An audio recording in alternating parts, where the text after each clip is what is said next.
Hello everyone, welcome you all in Learn to Teach with Dr. Minuji Shrivastava. Hope you all are fine and safe and using your time in good things. Student, आज again मैं आप लोग के पास child centred education topic को लेके आई हूँ. हमने अपने चैनल की पिछली वीडियो पे child centred education according to Mahatma Gandhi जाना था. आज मैं बात करूंगी according to Rabindranath Tagore child centred education क्या होती है उस पे. तो चलिए बात करते हैं आज के रविन्द्रनाथ टैगोर के अनुसार चाइल्ड सेंटर्ड एजुकेशन क्या है इस टॉपिक पे. तो स्टूडेंट, चाइल्ड सेंटर्ड एजुकेशन जो कि हम कहीं ना कहीं अपनी पिछली वीडियो में समझ चुके हैं क्या है. तो यहाँ पे हम सीधे बात करते हैं कि अकॉर्डिंग टू टैगोर उनका क्या मानना था कि चाइल्ड को सेंटर में रखना एजुकेशन का क्या पर्सपेक्टिव है, किसे हम कहते हैं चाइल्ड सेंटर्ड एजुकेशन. तो Tagore believe that education should develop children's cognitive intellectual social cultural and aesthetic attitude. जैसा कि हमने महात्मा गांधी के टाइम पे भी देखा था, उन्होंने सिर्फ एक चीज पे फोकस करने पे अगेन बल नहीं दिया था. तो सेम थिंग अगर आप देखोगे तो टैगोर भी कहते हैं कि एक बच्चा जब तक कॉग्निटिव रूप से यानी कि संज्ञानात्मक रूप से, बौद्धिक रूप से, सामाजिक सांस्कृतिक और कल्चरली रूप से जब तक अपने आप को मोटिवेट नहीं कर पाता है, अपने आप को शिक्षित नहीं पाता है, तो ऐसी शिक्षा का कोई भी वर्चस्व नहीं है. तो शिक्षा ऐसी होनी चाहिए जिससे बच्चा जो है वो अपनी संपूर्णता की प्राप्ति कर सके. जो भी क्वालिटी उसमें है, जो भी चीजों को वो देख समझ रहा है, उसको वो समझने की क्षमता होनी चाहिए और उसको ग्रैप्स करने की भी उसमें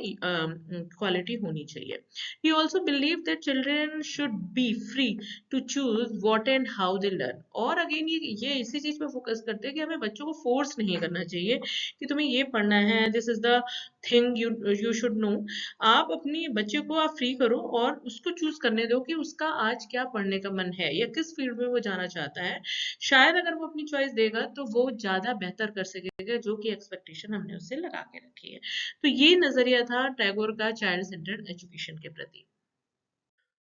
इसके बाद हम बात कर लेते हैं स्टूडेंट टैगोर का आइडियाज ऑफ एजुकेशन. तो वो जैसा कि हमने गांधी जी पे भी बात करी, तो टैगोर जी का भी यही कहना था कि चाइल्ड सेंटर्ड लर्निंग होनी चाहिए. शिक्षा ऐसी हो जिसमें कि अगेंस्ट जो बच्चा है उसको सेंटर में रखा जाए. क्रिएटिव टीचिंग हो, teaching should not be boring. मतलब एक ही चीज को एक ही तरीके से सालों साल पढ़ाना, ऐसी शिक्षा का कोई फायदा नहीं है. तो बच्चे को रचनात्मकता जितनी हम दिखाएंगे टीचिंग में, वो उनके लिए उतना ही क्यूरियोसिटी जगाएगी और बच्चे भी कहीं ना कहीं क्रिएटिव होंगे. तो नेचर बेस्ड एजुकेशन, और इन्होंने बोला है प्रकृति अपने आप में ही एक शिक्षा होती है, शिक्षक होती है. तो क्यों ना बच्चों को प्रकृति के माध्यम से ही हम शिक्षा दें. कल्चरल एक्सचेंज और शिक्षा का इन्होंने जरिया बताया कि शिक्षा ऐसी होनी चाहिए जिसमें कि एक संस्कृति दूसरी संस्कृति को आपस में मतलब समझे, जाने, एक दूसरे को आपस में एक्सचेंज करे. तो शिक्षा का मतलब है कि ज्यादा से ज्यादा जानकारी आप इकट्ठा करें, जिस एनवायरनमेंट में आप रह रहे हो उस एनवायरनमेंट के बारे में जानो. तो कल्चरल एक्सचेंज की बात भी इन्होंने बोला है. इंटेलेक्चुअल डेवलपमेंट, बौद्धिकता का विकास पे बहुत ज्यादा फोकस किया है और साथ ही साथ फिजिकल हेल्थ पे भी इन्होंने फोकस किया है. तो ये कुछ आइडियाज हैं जो कि टैगोर ने दिए हैं शिक्षा के लिए जब हम चाइल्ड सेंटर्ड एजुकेशन की बात करते हैं. सो स्टूडेंट, इसके बाद हम ये देख सकते हैं कि बिलीफ और रविन्द्रनाथ टैगोर क्या था, उनका किस चीज पे विश्वास था. तो यहाँ पे बहुत ही छोटे शब्दों में उन्होंने जो बात कही है वो ये है कि one of the purpose of education was to unite people with the universal soul. Universal soul यानी कि वैश्विक आत्मा.